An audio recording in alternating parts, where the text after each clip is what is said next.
where he stands. He's honest, and he's a man of great integrity, and it is an honor to have you here today at Rotary, Pete. Welcome.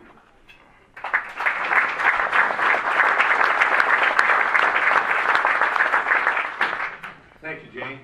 Congressman? Nice to see you.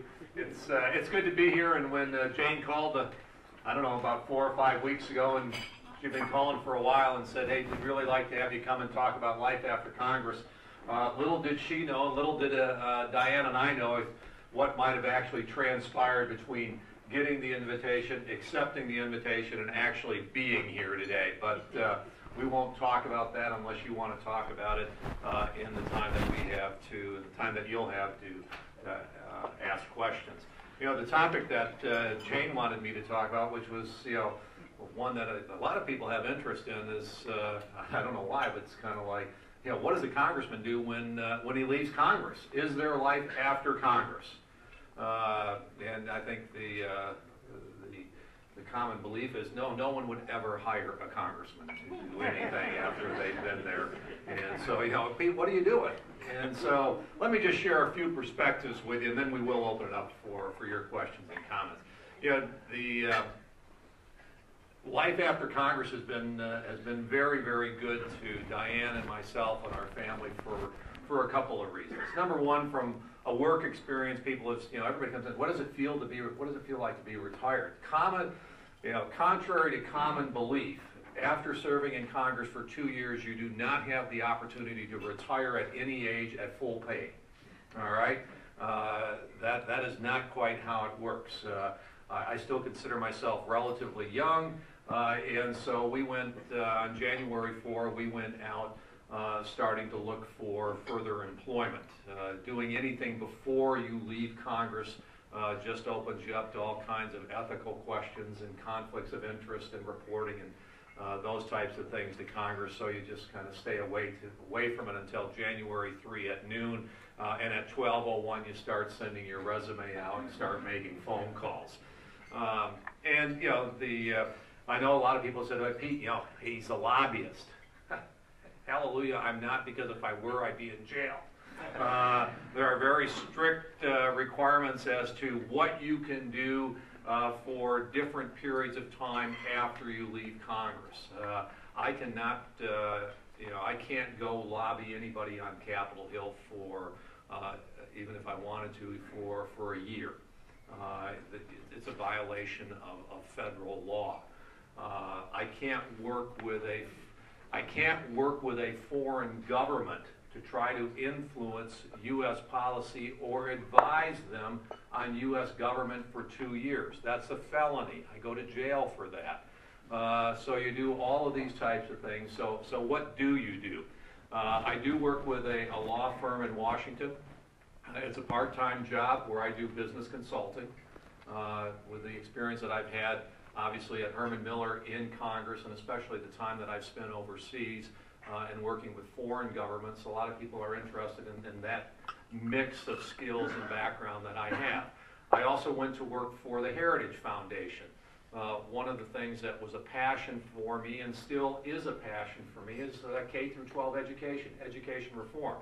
So I worked for a period of time for Heritage, going around the country talking about educational reform issues. The day that I announced that I was going to be a candidate for the U.S. Senate was the day that they cut me off. I lost that job because they're a 501c3, they're a not-for-profit organization. They cannot have anyone who is involved in the political process as a candidate on their payroll. I got on no surprise, the Netherlands American Foundation. I got elected to their board earlier this year to promote American-Dutch relationships. I'm on a couple of advisory boards. I'm on the board of a small bank, on their corporate board, and then I do some other consulting through a small business called Hoekstra Global Strategy. So you put that whole portfolio together, and it's been more than enough to keep me busy and to keep me gainfully employed. We're very, very thankful for that.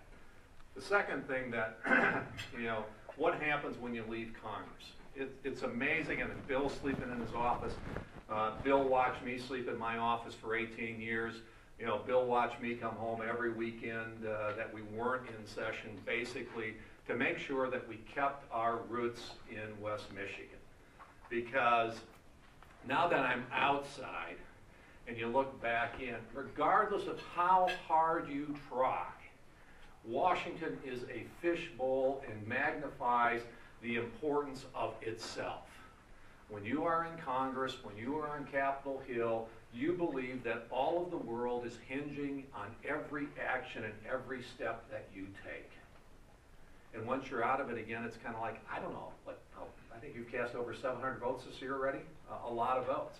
I maybe know 10 or 15 specific votes that Bill has cast. Guess what? I've got a real life.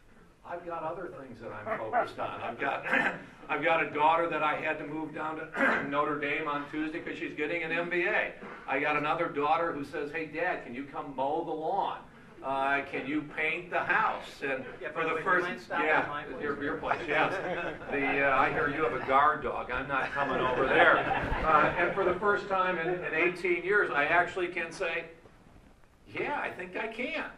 And so, you know, you get out of the fishbowl and you recognize that there is another life. And I think that's really the kind of the third thing that we have noticed is, you know, we do have a personal life again. And while you're in the job, and I'm not complaining. I mean, I used to go to many of you and ask you to write me a check so that I could campaign and do it again for 2 more years. All right? And so it's not a complaint, but it's just like when you were in the fishbowl, and when the fishbowl where you think all the world is looking at you, but also when you're in the fishbowl back in your community and you go and pump gas and your kids finally say, "Dad, we're not going with you anymore because it takes you a half hour to pump gas because they're coming over and, yeah, Bill, why is the price so high?" You know, I left and it was under $2. You've been in office 6 months and it's over $3. I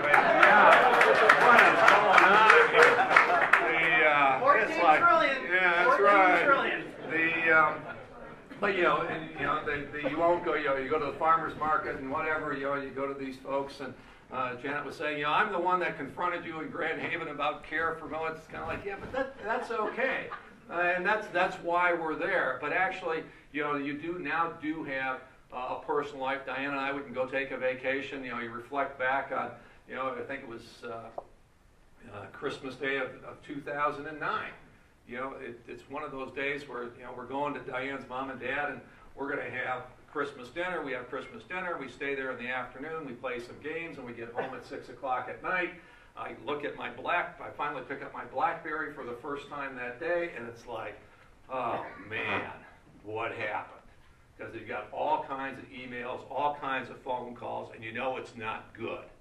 What happened? It's the Christmas Day bomber, the underwear bomber, the guy that was going to try to take down a plane coming into Detroit.